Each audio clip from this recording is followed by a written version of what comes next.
Kesediaan Bapak dan Ibu untuk hadir pada acara ini dan kesediaan Pak Sekda juga kami haturkan terima kasih untuk bersama-sama hadir di tengah-tengah kita.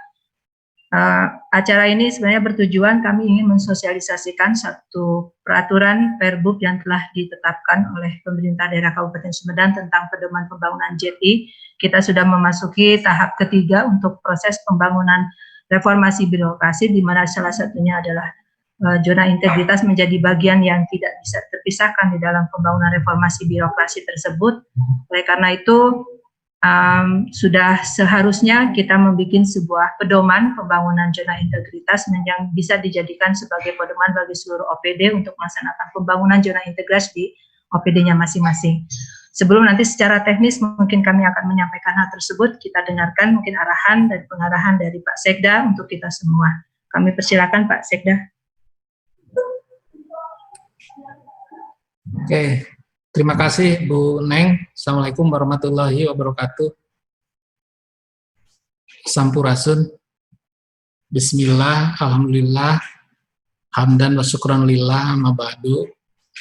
Puji syukur kita panjatkan kehadirat Allah Subhanahu wa Ta'ala. Pada pagi hari ini kita bisa bertemu di video conference dalam rangka sosialisasi zona integritas di lingkungan pemerintah Kabupaten Sumedang dalam keadaan sehat walafiat. Sholawat salam semoga tetap terlimpah curah kepada junjungan alam Nabi Yana ya Habibana Muhammad SAW, kepada keluarganya, sahabatnya, serta mudah-mudahan syafaatnya sampai kepada kita semuanya yang insya Allah taat kepada risalah dan tuntunannya. Bu Neng ya, Kabag Organisasi beserta jajaran bagian organisasi Setda Kabupaten Sumedang, teman-teman para asesor, para agen perubahan di lintas SKPD dan kecamatan yang saya hormati, saya cintai dan saya banggakan. Bagaimana kabarnya teman-teman semuanya, sehat? Bu Neng yang hadir berapa SKPD? Ini yang baru bergabung 44, tapi sudah kita konfirmasi ke OPD masing-masing. Ada yang up down Pak, saluran internetnya, jadi masih berusaha untuk masuk untuk beberapa OPD. Sambil menunggu ya, ada beberapa yang belum gabung, tolong nanti dicatat Bu Neng ya. Yap. Ya, posisi terakhir SKPD mana yang belum bisa gabung, demikian juga kecamatan mana yang belum bisa gabung. Ya, Pak. Kalau nanti di perjalanan bisa gabung, terima kasih. Kalau tidak, berarti harus ada pertemuan tersendiri, Bu Neng ya. Yap. Karena kami ingin memastikan semua SKPD memahami apa itu zona integritas. Oke, Bapak Ibu sekalian, teman-teman, kita semuanya punya mimpi besar ya untuk mewujudkan Sumedang Simpati, yaitu Sumedang yang sejahtera, masyarakatnya, agamis ahlaknya, maju daerahnya, ya, profesional aparaturnya, dan kreatif ekonominya tahun 2023. Itu adalah visi besar Kabupaten Sumedang, Sumedang Simpati tahun 2023. Nah, bagaimana kita mewujudkan visi besar tersebut? Ya, salah satunya adalah kesiapan, ketangguhan birokrasi pemerintahan. Kalau birokrasi pemerintahannya tangguh, berkinerja tinggi, ya, insya Allah Sumedang Simpati tahun 2023 bisa tercapai, bahkan terlampaui. Paling tidak syaratnya tangguh itu dalam pengertian yang pertama, birokrasi pemerintahan Sumedang bersih dan akuntabel. Paling tidak itu. Yang kedua, birokrasi pemerintahan Kabupaten Sumedang efektif dan efisien. Yang ketiganya, birokrasi pemerintahan Kabupaten Sumedang memiliki pelayanan publik yang berkualitas. Tiga hal itu, tiga prasyarat itu yang insya Allah akan menghantarkan akselerasi pembangunan di Kabupaten Sumedang yang endingnya adalah Sumedang Simpati bisa terwujud. Kalau birokrasinya tidak bersih, tidak akuntabel, kalau birokrasinya tidak efektif dan tidak efisien, serta pelayanan publiknya buruk, jangan pernah berharap pembangunan di Kabupaten Sumedang bisa lancar. Ya, jangan pernah berharap pembangunan di Kabupaten Sumedang bisa lancar. Kenapa? Karena masyarakat kita paternalistik, teman-teman. Masyarakat kita hubungannya patron-klien. Jadi kalau patronnya bagus, maka kliennya akan bagus. Ya, kalau patronnya bersih, maka kliennya juga sama. Dan patronnya itu adalah birokrasi pemerintahan.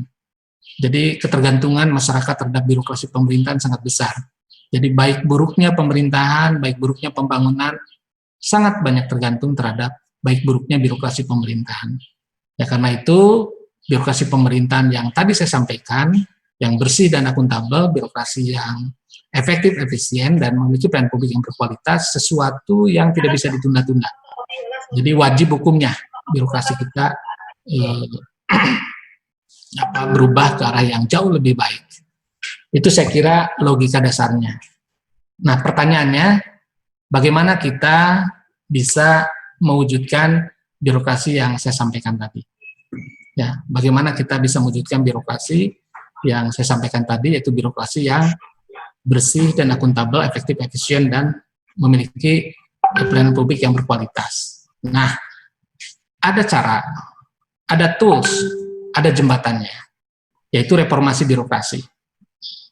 Ya, reformasi birokrasi itu adalah alat, cara, jalan untuk mewujudkan birokrasi yang bersih dan akuntabel, birokrasi yang efektif, efisien, dan birokrasi yang memiliki pelayanan publik yang berkualitas.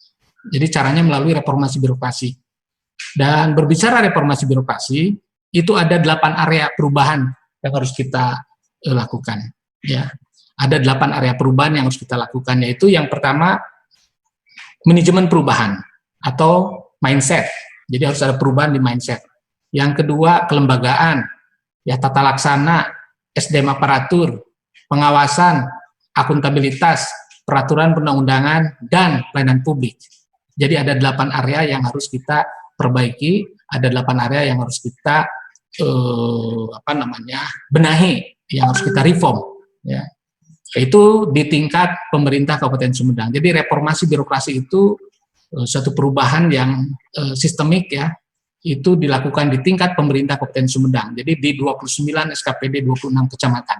Jadi perubahan itu namanya reformasi birokrasi.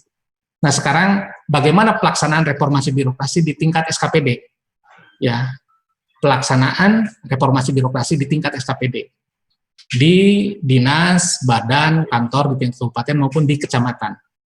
Nah, reformasi birokrasi di tingkat SKPD namanya zona integritas. Jadi zona integritas itu adalah miniatur reformasi birokrasi. Kalau kita bisa melakukan perubahan di tingkat SKPD, maka tingkat kabupaten juga akan berubah. Oleh karena itu, saat ini bagian organisasi akan melakukan sosialisasi zona integritas menuju wilayah bebas dari korupsi dan menuju wilayah birokrasi bersih melayani atau WBK, WBBM. Nah, jadi zona integritas adalah reformasi birokrasi di tingkat SKPD. Dan kami mewajibkan, Pak Bupati, Pak Wakil, ya, mewajibkan semua SKPD melaksanakan pembangunan zona integritas. Apa itu zona integritas? Ya, kemudian tahapan-tahapannya seperti apa nanti dijelaskan secara teknis oleh Bukabag organisasi. Nah, bedanya zona integritas dengan reformasi birokrasi, zona integritas di tingkat SKPD, reformasi birokrasi di tingkat kabupaten. Ya, kalau reformasi birokrasi di 8 area perubahan, kalau zona integritas cukup di 6 area perubahan. Ya, sekali lagi, kalau reformasi birokrasi di tingkat kabupaten, zona integritas di tingkat SKPD. Kalau reformasi birokrasi, 8 area perubahan yang harus dirubahnya. Kalau zona integritas di tingkat SKPD cukup 6 area perubahan, yaitu manajemen perubahan, tata laksana, SDM aparatur, akuntabilitas, pengawasan, dan pelayanan publik. Ya, silakan lakukan perubahan di 6 area itu. Tentu dimulai dari mindset-nya. Jadi mindset-nya harus terbuka. Mindset-nya harus progresif. Ya, mindset-nya harus berorientasi kepada pelayanan. Mindset-nya, kalau istilah Sunda mah, bukan mindset atuda, tapi sanajan. Sanajan anggaran terbatas, sanajan fasilitas terbatas, lakukan perubahan. Itu mindset-nya. Kemudian tata laksana. Tata laksana lebih kepada bagaimana standar operasional prosedur yang ada di SKPD lebih ringkas begitu. Tidak boleh berbelit-belit, straight to the point ya. Dan tata laksana lebih jauhnya bisa dibantu dengan penggunaan teknologi informasi. Misal tata laksana dalam administrasi persuratan yang manfaatkan e-office. Nah, itu salah satu praktek reformasi dalam area perubahan tata laksana, zona integritas dalam tata laksana. Jadi harus ada SOP yang jelas dan tegas tapi ringkas di semua SKPD, ya, sehingga tidak ada satupun ASN yang kebingungan dalam pelaksanaan tugas. Kemudian yang ketiga, SDM aparatur, ya, harus selalu meningkatkan kapasitas, ya, belajar, dan belajar. Jadikan organisasi kita adalah organisasi pembelajaran, karena tidak bisa di era industri 4.0, di era pandemi ini mengatasi berbagai persoalan hanya dengan empirik saja, hanya dengan pengalaman empirik saja. Harus ada backup saintifik, harus ada kemampuan ilmiah. Oleh karena itu harus belajar. Jadi pendekatan saintifik harus beririsan dengan pendekatan empirik, ya. Jadi pengalaman dengan ilmu itu harus dipadu-padankan, harus dikolaborasi. Oleh karena itu selalu tingkatkan kapasitas. Ya, jangan hanya menunggu pelatihan dari kantor, tetapi secara pribadi teman-teman bisa meningkatkan kapasitas. Belajar. Reading minded, ya, reading minded. Harus dibiasakan membaca. Ya, semua, mulai dari sekda ke bawah, semua harus senang membaca. Karena ilmu itu tidak didapatkan dari awang-awang, tapi harus didapatkan dari media, salah satunya buku. Apalagi sekarang di era teknologi bisa mendapatkannya melalui e-book, ya, bisa mendapatkan secara digital. Jadi itu SDM aparatur tingkatkan kualifikasinya, kompetensi, dan kinerjanya. Harus ditingkatkan terus. Jadi setelah berpengetahuan tentu harus dilatih juga, dan lebih jauhnya kinerja ini harus ditingkatkan, karena kualifikasi, kompetensi nanti dampaknya ke kinerja. Kalau punya pengalaman yang baik, punya ilmu yang baik, insya Allah kinerjanya juga akan baik nantinya. Itu SDM. Kemudian pengawasan. Ya, di tiap-tiap SKPD harus ada sistem pengawasan internal pemerintah. Ya, sistem pengawasan internal pemerintah. Ya, SPIP. Ya, itu harus dikembangkan, Bu Neng, ya, koordinasi dengan inspektorat, kembangkan SPIP. Cegah dini, deteksi dini. Kalau dulu namanya pengawasan melekat. Jadi ini harus dilakukan di tiap-tiap SKPD sehingga ada early warning system. Ada sistem yang memberitahu secara dini, jangan sampai ada penyimpangan di unit-unit kerja di SKPD. Itu pengawasan yang tentu dilakukan oleh pimpinan berjenjang ke bawah sampai ke tingkat pengawas, sehingga pelaksana semuanya bisa melaksanakan tugas dengan baik. Kemudian akuntabilitas atau SAKIP. Jadi semua SKPD harus menerapkan SAKIP, sistem akuntabilitas kinerja instansi pemerintah. Bagaimana perencanaan kinerjanya, bagaimana pengukuran kinerjanya, evaluasi kinerjanya, laporan kinerjanya sampai dengan pencapaian kinerja. Ya, bagian organisasi, bagian tetap pemerintahan akan melakukan pendampingan full, ya, terhadap 29 SKPD dan 26 kecamatan agar SAKIP-nya meningkat, akuntabilitas kinerja meningkat. Itu bagian dari zona integritas. Dan terakhir yaitu pelayanan publik. Jadi bagaimana pelayanan publik di semua SKPD, baik pelayanan yang langsung ke masyarakat maupun yang tidak langsung, seperti Setda misalnya, itu pelayanan publik tidak langsung. Yang dilayaninya adalah SKPD. Jadi pelayanan publiknya harus ringkas, harus tidak berbelit-belit, harus tepat, harus mudah dijangkau, harus jelas, dan tentu bebas dari KKN. Jadi pelayanan publik ini harus berkualitas. Saya kira itu teman-teman, ya, 6 area perubahan dalam rangka zona integritas. Jadi yang harus dilakukan oleh SKPD, ya, yang sudah mencanangkan, terima kasih, lanjutkan pembangunan zona integritasnya. Yang belum mencanangkan, canangkan dulu, baru nanti lakukan pembangunan zona integritas di 8 area perubahan. Manajemen perubahan, tata laksana, SDM aparatur, pengawasan, akuntabilitas, dan pelayanan publik. 6 area itu. Silakan laksanakan, dan insya Allah kalau dilaksanakan, ya, teman-teman akan berubah. Dan kalau berubah, insya Allah kinerja SKPD semuanya akan optimal, dan tentu kita bisa mewujudkan WBK, yaitu wilayah birokrasi yang bebas dari korupsi. Dan nanti ke depannya setelah WBK, wilayah birokrasi yang bebas dari korupsi, berikutnya adalah bisa mewujudkan WBBM, yaitu wilayah birokrasi bersih melayani. Pada akhirnya endingnya adalah kita harus memberikan pelayanan terbaik bagi warga masyarakat. Saya kira demikian Bu Neng, ya, sebagai pengantar, silakan lanjutkan. selamat berjuang dan jangan pernah berpikir bahwa ini adalah suatu beban, tetapi ini adalah kewajiban kita untuk memberikan yang terbaik kepada pemerintah Kabupaten Sumedang melalui pelaksanaan reformasi birokrasi di tingkat SKPD atau yang lebih dikenal dengan pembangunan zona integritas. Jadi semua SKPD wajib melaksanakan pembangunan zona integritas. Step by step, kalau ada kesulitan, kekurangan, silakan konsultasi dengan kami, konsultasi dengan bagian organisasi. Selamat berjuang, ya teman-teman semuanya, mudah-mudahan Allah Subhanahu wa Ta'ala senantiasa memberikan perlindungan kepada kita semuanya. Bila itu taufiq wal hidayah, wassalamualaikum warahmatullahi wabarakatuh. Waalaikumsalam. Selamat pagi. Pagi. Lanjutkan Bu Neng. Ya siap, hatur nuhun Pak Sekda atas arahannya. Demikian tadi Bapak dan Ibu, Pak Sekda telah memberikan arahan dan pengarahannya kepada kita bersama. Bagaimana kita harus mulai mungkin dari sekarang berpikir ke depan organisasi itu menjadi sebuah organisasi yang reform, kemudian bisa membangun sebuah integritas sebagai organisasinya sendiri itu dalam memberikan pelayanan. Nah, sebenarnya Bapak dan Ibu, pada kesempatan ini kami ingin menyampaikan dua materi. Yang pertama adalah materi tentang Perbup nomor 19 tahun 2020 tentang pedoman pembangunan zona integritas. Tetapi di samping itu sebenarnya perlu diketahui oleh teman-teman semua bahwa kita sebenarnya sudah memiliki roadmap, sudah disahkan roadmap itu pada sekitar bulan Februari yang melalui Perbup nomor 15 tahun 2020. Namun demikian ternyata ketika disahkan ditandatangani oleh Pak Bupati, Permenpan tentang roadmap tingkat pusat keluar untuk Permenpan nomor 25 tahun 2020.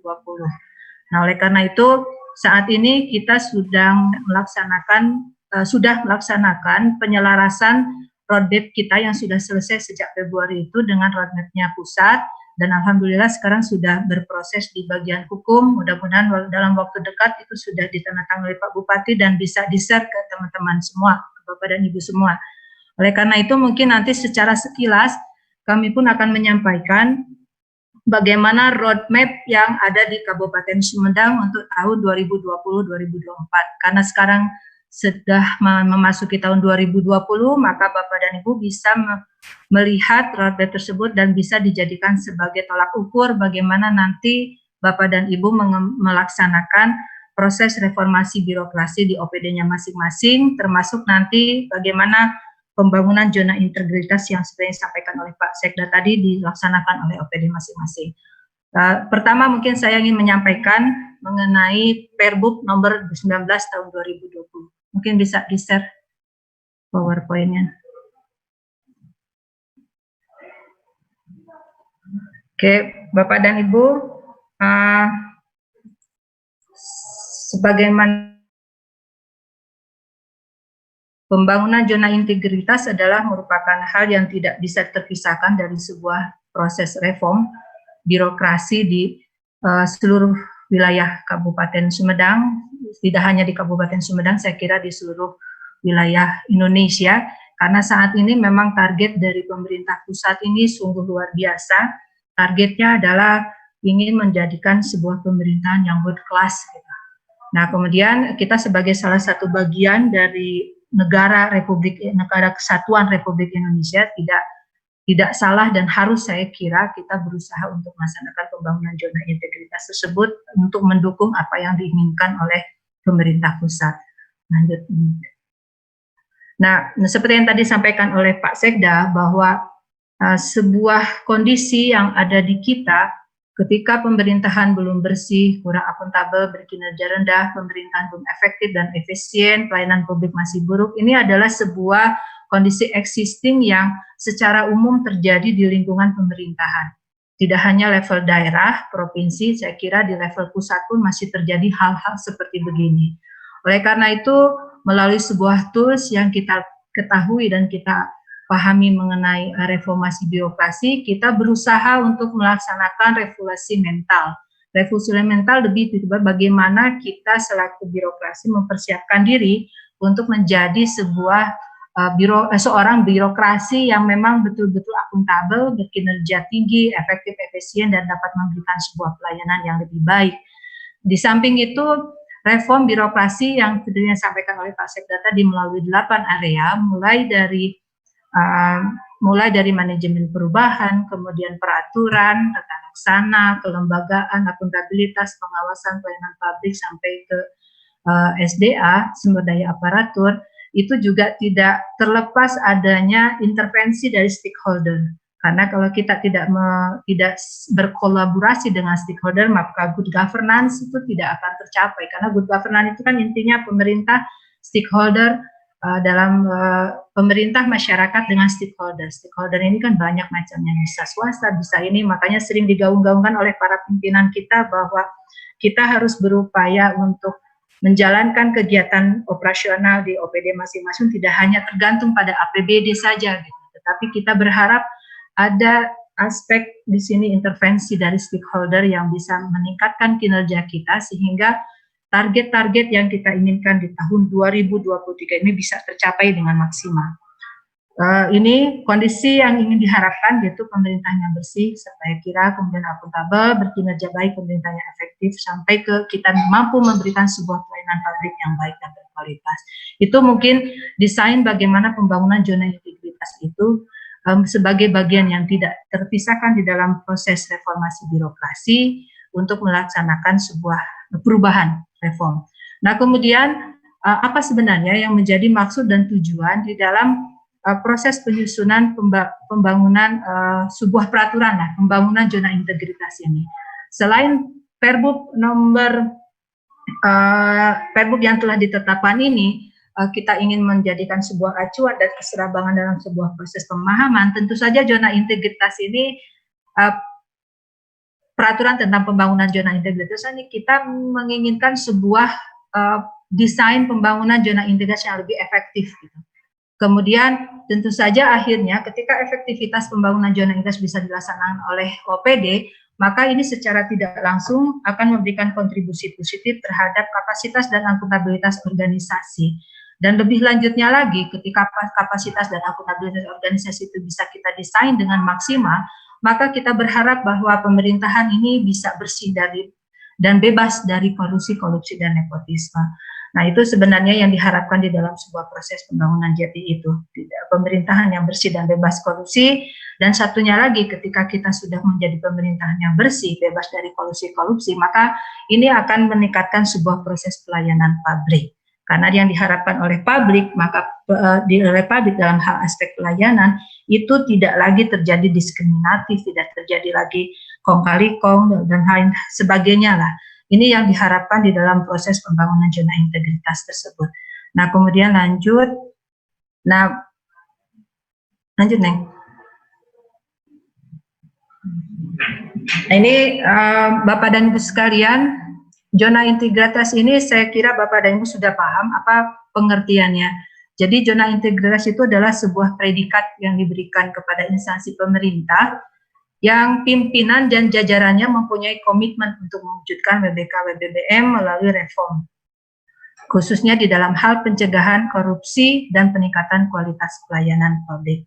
Makanya di dalam zona integritas agak sedikit berbeda dengan reformasi birokrasi. Kalau Bapak dan Ibu terlibat, para asesor kemarin terlibat secara langsung dalam proses PMPRB dan PMPJT, zona integritas memang dikhususkan bagaimana si OPD ini melaksanakan pelayanan publik yang bisa mencegah korupsi dan kolusi, gitu ya. Kemudian zona integritas ini memang predikatnya diberikan kepada OPD. Makanya kemarin